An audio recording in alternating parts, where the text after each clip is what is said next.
अखिल भारतीय विद्युत मजदूर महासंघ निष्पत्ति क्रमे सर्वभारतीय स्तर में एक 6 दफा ओडिशा राज्यस्तरीय 4 दफा दाबी सम्मिलित स्मारक पत्र केंद्रीय शक्ति मंत्री को प्रदान करा जाउतिबा बेले ओडिशार मान्यवर मुख्यमंत्री मान्यवर उपमुख्यमंत्री तथा शक्ति मंत्री को मध्य 4 दफा दाबी सम्मिलित एक स्मारक पत्र ओडिशार समस्त जिलापाल मध्य श्रीजुक्त सत्यव्रत परिडा संपादक भारतीय मजदूर संघ तथा साधारण संपादक निखिल ओडिशा विद्युत मजदूर महासंघ पौराहित्य प्रदान करा जायथिला और शांतिपूर्ण विक्षोभ कार्यक्रम प्रदर्शन करा जायथिला।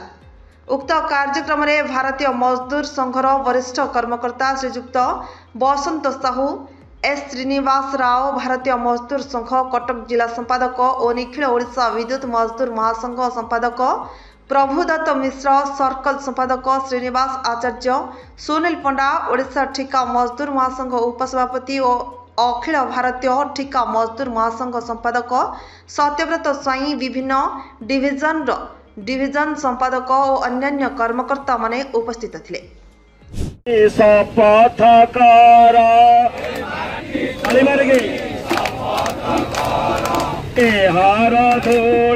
मुंडारे मारा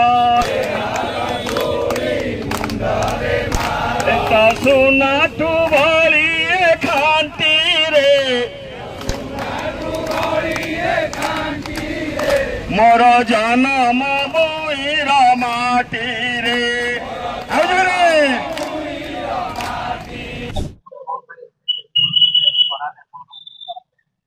देखु भारतीय मजदूर संघ द्वारा परिचालित निखिल ओडिशा विद्युत मजदूर महासंघ समग्र ओडिशा रे आज तार दाबी पत्र समस्त जिलापाल जरिया दिया जाउछि। भारत वर्ष रे जिते सबु विद्युत विभाग यूनियन तार जो महासंघ सर्वभारतीय महासंघर छत्तीसगढ़ मीटिंग रे निष्पत्ति नियागला। आमे देशव्यापी जिलापाल जरिया रे दाबी पत्र दबा केंद्र श्रम मंत्री राज्य श्रम मंत्री और राज्य मुख्यमंत्री को। तो सर्वप्रथम जी राष्ट्र निर्माण रे लहुलुह जीवन को बाजी लगाई विद्युत विभाग रे काम करुछि। जेते बड़ संकटमय परिस्थिति रे प्रथमे आग विद्युत विभाग रो कर्मचारी निज जीवन को बाजी लगे से काम करछि राष्ट्र निर्माण रे। किंतु दुर्भाग्यर विषय दीर्घ दिन धरी काम कला परे से सरकारी कर्मचारी हो पारुनी। आगुरु आईन थिला 240 दिन काम कला परे सरकारी कर्मचारी होउथिले। पुणी आसिला समान काम को समान दरमा तापरे एनएमआर डीएलआर। दुर्भाग्यर विषय एबे सरकार करिले आउटसोर्सिंग घरोईकरण ना रे विद्युत कर्मचारी मानकु शोषण करूछंती। तेणु भारतीय मजदूर संघ निष्पत्ति नहीं ए भारत वर्ष रे आउटसोर्सिंग प्रथा बंद हो, ठिका प्रथा बंद हो। हरियाणा राज्य रे जंती राज्य सरकार तांकर कॉर्पोरेशन करिछंती समस्त विभाग रो कर्मचारी मानकु से तांकर कॉर्पोरेशन ने नउछंती। एई जो बाट मारणाटा बंद हैला माने जदि आनिले 30,000 दउथिले 15,000 राधे राधे अधे अधे करुथिले से बाट मारणा बंद हैला। कोटी कोटी टंका राजस्व हरियाणा प्रदेश को गला। आमे सेही भलिया मान्यवर मुख्यमंत्री ओडिशार मोहन माझी को निवेदन करूछु हरियाणा प्रदेश भलिया आम राज्य रे कार्यकारी करा जाऊ। विद्युत विभाग ठू आरंभ करी समस्त विभाग कर्मचारी मानकु रेगुलार करा जाऊ सरकारी कर्मचारी रूपे। जदि आउटसोर्सिंग करूच जदि ठिका प्रथा करूच जदि घरोईकरण करूच ताहले पार्लियामेंट को घरोईकरण कर दियो, विधानसभा को घरोईकरण कर दियो। अरे तुम 5 वर्ष पे आसीबो देश रे शासन करिवो तुम 14 पुरुष पे सब रखिदबो।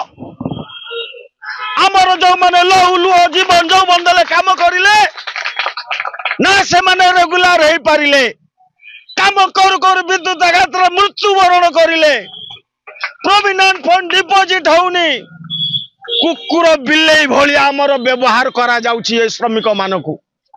जेतेबेले श्रमिकटी तार अधिकार पाई जाउछि राग रखिकी आग ताकू चाकरी बहिष्कार करुछंती तांकू सस्पेंड करुछंती तांकू डिसमिस करुछंती आउ मालकानगिरी की पठेई दंती कोला पानी की पठेई देला भलिया ए देश रे राज्य रे एक अंधा कानून चली से विप्लवर बन्नी जलिब समग्र भारत वर्ष रे काश्मीर काश्मीर ठारू कन्याकुमारी पर्यंत शोषित पीड़ित चिर निष्पेषित अवहेलित अवस्था श्रमिक समाज को उद्धार करने भारतीय मजदूर संघ तार नेतृत्व नौची। आज निखिल ओडिशा विद्युत मजदूर महासंघर आह्वान क्रमे महाभारत आरंभ है। आगामी दिन में ए आंदोलन सारा भारत वर्ष लोक को सचेतन करब आमर घरोईकरण बंद हो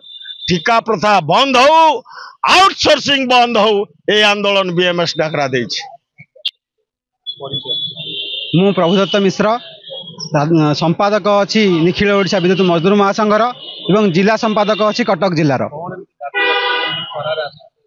नहीं आज आमर मुख्यतः जहाँ छत्तीसगढ़ में आम सर्वभारतीय विद्युत फेडरेशन जो अच्छी मजदूर महासंघ सर्वभारतीय स्तर में तार जो एप्रिल मासरे होता सर्वभारतीय सम्मिलनी से जो निया आमर रेजुलेशन निया से आधार आज आम 10 दफा दाबी 6 दफा दाबी सेंट्रल इश्यू उपरे एवं 4 दफा दाबी राज्य सरकार को आम प्रदान करिचु आमर जिलापाल माध्यम एवं उभय उपमुख्यमंत्री एवं मुख्यमंत्री को मध्य आम राज्यर जो समस्या अच्छी ताकू भिन्न भिन्न पत्र माध्यम जनईचु। आज ये जो आम सम्मिलित होइचु ये आमर मुहूर्त रहिला कारण वर्तमान विद्युत विभाग रे कर्मचारी माने बहु भाव में निष्पेषित आम जो मुख्य प्रमुख दाबी अच्छी आमर ओडिशा राज्य रे प्रथम जिनस जो ठिका कर्मचारी माने काम करुचंती तांको पई जो मिनिमम वेजेस अच्छी ता अति नगण्य से मिनिमम वेजेस रे जड़े गोटे वक्त खाद्य भी ता परिवार को जोगई पारिबो नाही जति से पाउची। तेणु सेंट्रल वेज कोड जो आनी केंद्र सरकार सही हारे बा सही नियम संहिता को ग्रहण करी ये आमर जो सेंट्रल वेजेस को एठी लागू करंतु जा फल कि साधारण कर्मचारी टे जे काम करुच्ची खाली विद्युत विभाग में नुहे जेते ठिका संस्था काम कर कर्मचारी से माने 20,000 मिनिमम वेजेस पाइबे। ता सहित दूर दूरांतर आपन जानिथिबे विद्युत विभाग गोटे रिक्स जॉब एवं एठी समय न थाए अन्य विभाग रे कर्मचारी मानन को गोटे समय दिया थाए काम करिया पई एठी समय न थाए। बहुत लोक आमर जार घर मयूरभंज से मालकानगिरी चाकरी करची जार घर पारादीप सी संबलपुर चाकरी करची तांकर बापा माँ वृद्ध अवस्था झुरी होउचंती ता सहित जार बापा माँ देहांत घटुची तांकु से मुहर निया मुखाग्नि दे पारु नांती। तेणु आम प्रमुख दाबी रखीचु जेते कर्मचारी आमर अच्छी इंटर जोन ट्रांसफर बदली नीति गोटे आणतु जहाँ फल जिते आम कर्मचारी माने जोन बाहर अच्छा घर ठार 500 600 800 किलोमीटर दूर अच्छा से घर पाखापाखि एरिया को ट्रांसफर हो आसीपारे। आउ गोटे मुख्य जिनस अच्छी आमर जो माने पुरातन शेषु कर्मचारी जो माने टाटा नवा पूर्वर कर्मचारी माने काम करुले तांकर भविष्य निधि वर्तमान गोटे मौत का कुआ भितर बा गोटे डस्टबिन पड़ी अच्छी आमर भविष्य निधि कुआड़े जाऊँगी आम जानी ना। तेणु तुरंत राज्य सरकार कर्मचारी भली बा ओपीटीसीएल भली आम कर्मचारी मानू एनपीएस निया जाऊ यूपीएस दि जाऊ और आगामी भविष्य में भी आम सेंट्रल जो मंत्री अच्छा डिमांड देचु। ये जो दुईटा एनपीएस आ यूपीएस अच्छी ये भी कर्मचारी हित में नहीं। तेणु बहुत शीघ्र पुराना पेंशन नीति ओपीएस अणा जाऊ। ता सहित प्रमुख दाबी जो आमर रही ये जो विद्युत आईन अच्छी 2003 जोटा अणाई ताकू बेजप्ती करा जाऊ एवं जो नुआ बिल आणुचंती 2023 नुआ बिल इलेक्ट्रिसिटी बिल सेटा संपूर्ण उपभोक्ता एवं कर्मचारी अहित अच्छी ताकू तर्जमा करा जाऊ एवं जो घरोईकरण को व्यापक घरोईकरण नीति को बंद करा जाऊ। जदि यह करा न जाए ये तो आमर मुहूर्त थिला आगामी 2 मास 3 मास पर आम ट्रेलर देखू तापर सर्वव्यापी भारत में आम आंदोलन करूँ जहाँ परिस्थिति सृष्टि हम से उभय सरकार दायी रही। कटकरू जयदेव पाणी रिपोर्ट हर्षिका मीडिया।